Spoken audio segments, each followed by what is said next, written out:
नमस्कार दोस्तों, मैं मुकेश। दोस्तों, आखिर बीजिंग के बंद कमरों के अंदर तारिक रहमान और उनके करीबियों ने चाइना को ऐसी कौन सी सीक्रेट फाइल सौंप दी है जिसके बाद से बांग्लादेश ने अचानक भारत की तरफ पीठ कर ली? क्या मोदी सरकार 54 नदियों का वो ब्रह्मास्त्र चलाने वाली है जिसे एक्टिवेट करते ही पूरा का पूरा बांग्लादेश में 24 घंटे के अंदर घुटनों पर आ जाएगा?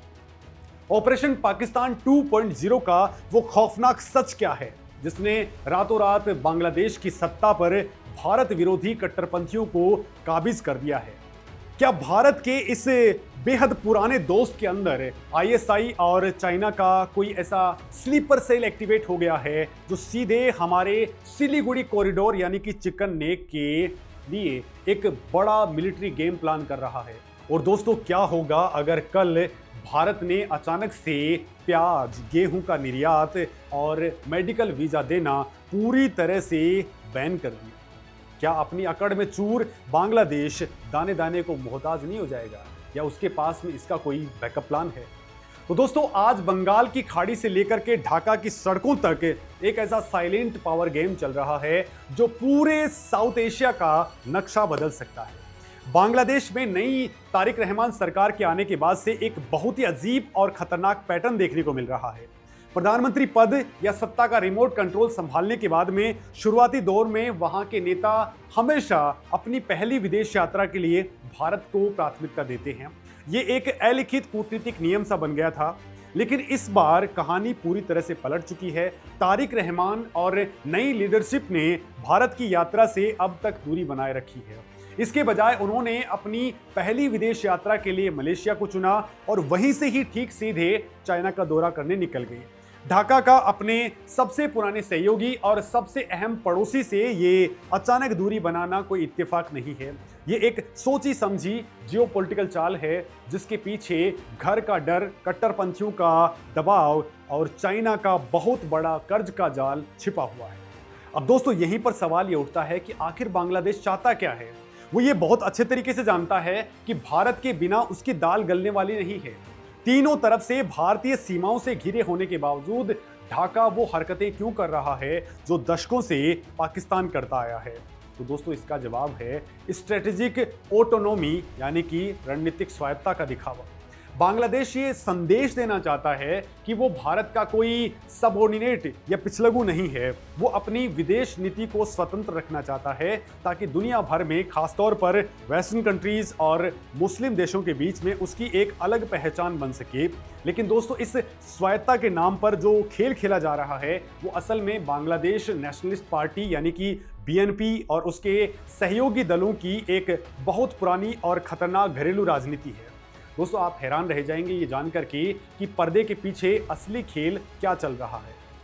बीएनपी और कट्टरपंथी ताकतों का पारस्परिक वोट बैंक हमेशा से भारत विरोधी विचारधारा की ओर झुकाव वाला रहा है। मौजूदा सरकार इसी वोट बैंक को खुश करने और देश के अंदर जमात इस्लामी जैसे इस्लामिक कट्टरपंथी संगठनों के दबाव को शांत करने के लिए नई दिल्ली से दूरी का दिखावा कर रही है। ये ठीक वैसा ही है जैसे पाकिस्तान ने दशकों तक अपने राष्ट्रीय पहचान को सिर्फ और सिर्फ भारत विरोध पर टिका के रखा। दोस्तों, शेख हसीना की अवामी लीग के धर्मनिरपेक्ष दृष्टिकोण से बिल्कुल उलट आज का सत्ताधारी धड़ा इस्लामी पहचान को उभार करके अपनी राजनीतिक जमीन को मजबूत कर रहा है। इसे बिग ब्रदर सिंड्रोम का डर बेचना कहते हैं।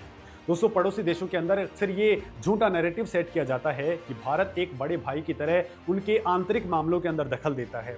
इसी डर को भुना करके घरेलू स्तर पर राष्ट्रवाद को भड़काया जाता है और यही ऑपरेशन पाकिस्तान 2.0 का भी असली चेहरा है। लेकिन दोस्तों, बात सिर्फ घरेलू राजनीति तक सीमित नहीं है। असली मास्टरमाइंड कहीं और बैठा है। तारिक रहमान की इस भारत विरोधी नीति के पीछे चाइना की एक बहुत बड़ी और गहरी जियोपॉलिटिकल रणनीति काम कर रही है। चाइना लंबे टाइम से साउथ एशिया के अंदर भारत के प्रभाव को खत्म करने के लिए अपना स्ट्रिंग ऑफ पर्ल्स प्लान चला रहा है। दोस्तों, म्यांमार, श्रीलंका और बांग्लादेश के बाद में अब बीजिंग की नज़र बांग्लादेश के बंदरगाहों और सैन्य ठिकानों पर है। चटगांव और मोंगला पोर्ट में भारी इन्वेस्टमेंट करके चाइना भारत के पूर्वी मोर्चे पर अपनी सामरिक पकड़ को मजबूत कर रहा है। इसे चाइना की चेक बुक कूटनीति कहा जाता है। बीजिंग ने बांग्लादेश के बुनियादी ढांचे, ऊर्जा और रक्षा क्षेत्र के अंदर अरबों डॉलर का इन्वेस्टमेंट किया है। वो भारी भरकम कर्ज लेकर के ढाका को अपने उसी डेट ट्रैप के अंदर फंसा रहा है जिसने कुछ टाइम पहले श्रीलंका को दिवालिया कर दिया था। दोस्तों, शायद आपको ये सुनकर के झटका लगे कि आज की तारीख में चाइना बांग्लादेश का सबसे बड़ा रक्षा आपूर्तिकर्ता देश बन गया है। बांग्लादेश की सेना को चाइनीज सबमरीन्स और हथियारों की सप्लाई हो रही है। दोस्तों, बंगाल की खाड़ी के अंदर बीएनएस शेख हसीना जैसी सबमरीन बेस का बनना भारत की सुरक्षा चिंताओं को सीधे तौर पर बढ़ा रहा है, लेकिन इससे भी बड़ा खतरा सिलीगुड़ी कॉरिडोर के पास में मंडरा रहा है। भारत और बांग्लादेश के बीच में तीस्ता नदी के जल बंटवारे को लेकर के लंबे टाइम से विवाद है। इस विवाद का फायदा उठाते हुए चाइना ने तीस्ता नदी के प्रबंधन के लिए बांग्लादेश को भारी वित्तीय मदद का प्रस्ताव दिया है। अगर चाइना तीस्ता प्रोजेक्ट में घुसपैठ कर लेता है तो इसका सीधा मतलब होगा भारत के सबसे संवेदनशील हिस्से यानी कि चिकन नेक के बिल्कुल पास चाइनीज इंजीनियर्स और सैन्य रणनीतिकारों की मौजूदगी। ये भारत को चारों तरफ से घेरने के स्ट्रिंग ऑफ पल्स प्लान का फाइनल स्टेज हो सकता है। दोस्तों, अगर आपको लग रहा है कि भारत इस पूरे गेम को चुपचाप देख रहा है तो आप मोदी सरकार की विदेश नीति के उस एग्रेसिव और साइलेंट डिकोडिंग को मिस कर रहे हैं जो अब एक्शन मोड में आ चुकी है। दोस्तों, भारत ने बांग्लादेश को ये साफ कर दिया है कि अगर वो अपनी हदें पार करेगा तो नई दिल्ली भी अपने पत्ते खोलने के लिए पीछे नहीं हटेगी। दोस्तों, बांग्लादेश भारत के ऊपर प्रेशर बना करके तीस्ता प्रोजेक्ट, सीमा पार घुसपैठ और व्यापार घाटे के ऊपर रियायतें चाहता है। भारत से दूरी बना करके वो बार्गेनिंग पावर बढ़ाना चाहता है, लेकिन तारिक रहमान ये भूल गए हैं कि भारत के पास में बांग्लादेश की एक नहीं बल्कि कई दूखती रग मौजूद हैं जिन्हें दबाते ही ढाका की पूरी इकोनॉमी ताश के पत्तों की तरह ढह जाएगी। लिहाजा दोस्तों, समझते हैं भारत का वो खौफनाक प्लान बी जिसे हम इकोनॉमिक और ज्योग्राफिकल चेक होल्ड्स कह सकते हैं। दोस्तों, सबसे पहले बात करते हैं इकोनॉमिक लेवरेज की। तो बांग्लादेश अपनी खाद्य सुरक्षा के लिए पूरी तरह से भारत पर डिपेंडेंट है। प्याज, गेहूं, चीनी, दालें और लहसुन जैसी रोजमर्रा की आवश्यक वस्तुओं का सबसे बड़ा सप्लायर भारत ही है। सोचिए दोस्तों, अगर कल सुबह भारत की सरकार इन चीज़ों के निर्यात पर पूरी तरह से बैन लगा दे तो क्या होगा। बांग्लादेश के बाजारों के अंदर रातों रात महंगाई आसमान छूने लगेगी। खाने पीने की चीज़ों के दाम इतने बढ़ जाएंगे कि आम जनता सड़कों पर उतर आएगी और सरकार को भारी जन आक्रोश का सामना करना पड़ेगा। श्रीलंका में दोस्तों हमने यही देखा था कि जब जनता भूखी होती है तो बड़ी से बड़ी सत्ता को भी उखाड़ फेंक देती है। क्या तारिक रहमान अपने ही घर में किसी मिलिट्री तख्तापलट या फिर भयंकर बगावत को न्योता देना चाहते हैं?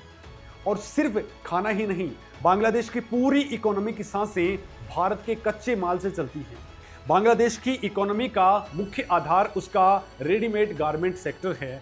दुनिया भर के अंदर जो कपड़े मेड इन बांग्लादेश के टैग के साथ में बिकते हैं उनका कच्चा माल यानी कि कपास, धागा, केमिकल्स और मशीनरी भारत से ही सप्लाई होता है। अगर भारत ने इस सप्लाई चेन को थोड़ा सा भी धीमा कर दिया, कस्टम क्लियरेंस के अंदर देरी कर दी, टैरिफ बढ़ा दिए तो बांग्लादेश की गारमेंट इंडस्ट्री कुछ ही हफ्तों के अंदर दम तोड़ देगी। लाखों लोग बेरोजगार हो जाएंगे और उनका एक्सपोर्ट रेवेन्यू जीरो की तरफ गिरने लगेगा। दोस्तों, ये वो सच है जिसे ढाका के अंदर बैठे नीति निर्माता जानते तो हैं, लेकिन चाइना के नशे के अंदर वो इसे नजरअंदाज कर रहे हैं। दोस्तों, क्या आप जानते हैं कि भारत के पास में जल ब्रह्मास्त्र के रूप में भी कितनी बड़ी ताकत मौजूद है। भारत और बांग्लादेश के बीच में एक दो नहीं बल्कि 54 नदियां बहती हैं। भूगोल के हिसाब से भारत इन नदियों के ऊपरी हिस्से यानी कि अपर रिपेरियन स्टेट के अंदर मौजूद है।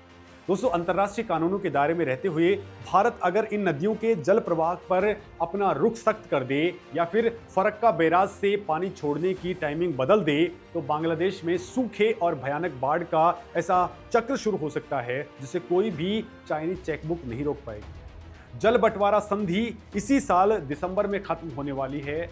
ढाका ने उम्मीद जताई है कि भारत उचित फैसला करेगा, लेकिन अगर बांग्लादेश भारत विरोधी ताकतों को पनाह देता रहा तो भारत सरकार के पास में पानी के जरिए अपना मैसेज देने का पूरा लीगल राइट मौजूद है। दोस्तों, अब उस पहलू पर भी आते हैं जो सीधे आम आदमी से जुड़ा हुआ है और जिसे मेडिकल डिप्लोमेसी कहते हैं। हर साल लाखों की तादाद में बांग्लादेशी नागरिक बेहतर और सस्ते इलाज के लिए भारत के हॉस्पिटल्स में आते हैं। बांग्लादेश का अपना हेल्थ केयर इंफ्रास्ट्रक्चर इतना कमज़ोर है कि वहाँ के मिडिल क्लास और अपर क्लास के लिए भारत ही आखिरी उम्मीद होता है। अगर भारत सरकार अचानक से मेडिकल वीजा के नियमों को कड़ा कर दे या फिर वीजा देने की संख्या के अंदर भारी कटौती कर दे तो बांग्लादेश के अंदर एक भयानक मेडिकल क्राइसिस पैदा हो जाएगी। क्या चाइना रातों रात अपने अस्पताल बांग्लादेश के आम नागरिकों के लिए खोल देगा? तो ऐसा बिल्कुल नहीं हो सकता है। चाइना केवल बिजनेस करता है, वो इंसानियत के आधार पर किसी की मदद नहीं करता है। इसके साथ ही ट्रांजिट और कनेक्टिविटी का भी एक बहुत बड़ा गेम चल रहा है। दोस्तों, बांग्लादेश को नेपाल और भूटान के साथ में ट्रेड करने के लिए भारतीय भूमि का इस्तेमाल करना पड़ता है। अगर भारत अपनी सीमाएं सील कर दे या ट्रांजिट सुविधाओं के ऊपर कोई नया टैक्स लगा दे तो ढाका का सारा क्षेत्रीय व्यापार ठप पड़ जाएगा। ऊर्जा आपूर्ति के मामले में भी यही सच है। आज भारत बांग्लादेश को हजारों मेगावाट बिजली एक्सपोर्ट कर रहा है। अगर वहां कट्टरपंथी सरकार भारत के हितों को नुकसान पहुंचाती है तो पावर ग्रिड का स्विच ऑफ किया जा सकता है और ऐसा करते ही ढाका के कारखाने अंधेरे के अंदर डूब जाएंगे। लेकिन दोस्तों, ये तनाव सिर्फ ट्रेड या फिर पानी का नहीं है। सबसे बड़ा मुद्दा है अवैध घुसपैठ और नेशनल सिक्योरिटी का। बांग्लादेश ने हाल ही के अंदर भारत से बांग्लादेशी घुसपैठियों की वापसी पर आपत्ति जताई है और उल्टा भारत के ऊपर ही जबरन लोगों को सीमा पार भेजने का आरोप मढ़ दिया है। दोस्तों, नई दिल्ली का स्टैंड इस पर एकदम बिल्कुल क्रिस्टल क्लियर है। भारत किसी भी कीमत पर अवैध घुसपैठियों को अपनी जमीन पर बर्दाश्त नहीं करेगा। सीमा पर फेंसिंग का काम तेज हो चुका है। बीएसएफ को खुली छूट दे दी गई है। सीमा पर दोनों तरफ सुरक्षा के बीच जो तनाव बना हुआ है वो इस बात का सबूत है कि भारत अब पुरानी रक्षात्मक नीतियों से बाहर आ चुका है। सिटीजनशिप अमेंडमेंट एक्ट और एनआरसी जैसे टूल्स के जरिए भारत ने बांग्लादेश पर एक भयंकर कूटनीतिक और डेमोग्राफिक दबाव बना दिया है। दोस्तों, आपको एक और हिडन लेयर समझनी होगी। तारिक रहमान की ये सबसे बड़ी भूल है कि वो भारत को ब्लैकमेल करने की कोशिश कर रहे हैं। वो सोच रहे हैं कि चाइना और मलेशिया का कार्ड खेल करके वो भारत से रियायतें ले लेंगे, लेकिन वो ये भूल रहे हैं कि साउथ एशिया में भारत का जियोग्राफिकल और मिलिट्री डोमिनेंस इतना विशाल है कि उसे नज़रअंदाज करके कोई भी पड़ोसी शांति से तरक्की नहीं कर सकता। भारत अब वैश्विक मंचों पर भी बांग्लादेश की घेराबंदी करने में सक्षम है।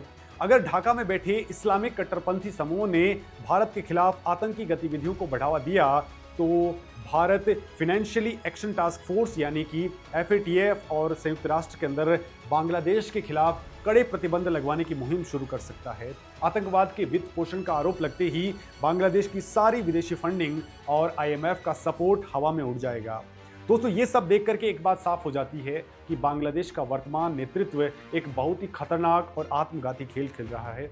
पाकिस्तान का बर्बाद ढांचा पूरी दुनिया के सामने एक जिंदा उदाहरण है कि जब कोई देश अपनी पहचान अपने पड़ोसी के विरोध में खोजना शुरू करता है तो उसका अंत क्या होता है। पाकिस्तान ने भी एक जमाने में तेजी से आर्थिक तरक्की की थी, लेकिन भारत विरोध की अंधी दौड़ ने आज उसे उस मुकाम पर पहुंचा दिया है जहां वो दुनिया के सामने कटोरा लेकर के खड़ा है। अगर बांग्लादेश ने भी यही रास्ता चुना तो उसकी तेज इकोनॉमिक ग्रोथ का सपना बीच में ही टूट जाएगा। चाइना उन्हें सिर्फ तब तक इस्तेमाल करेगा जब तक कि उनका स्ट्रिंग ऑफ पल्स मजबूत नहीं हो जाता।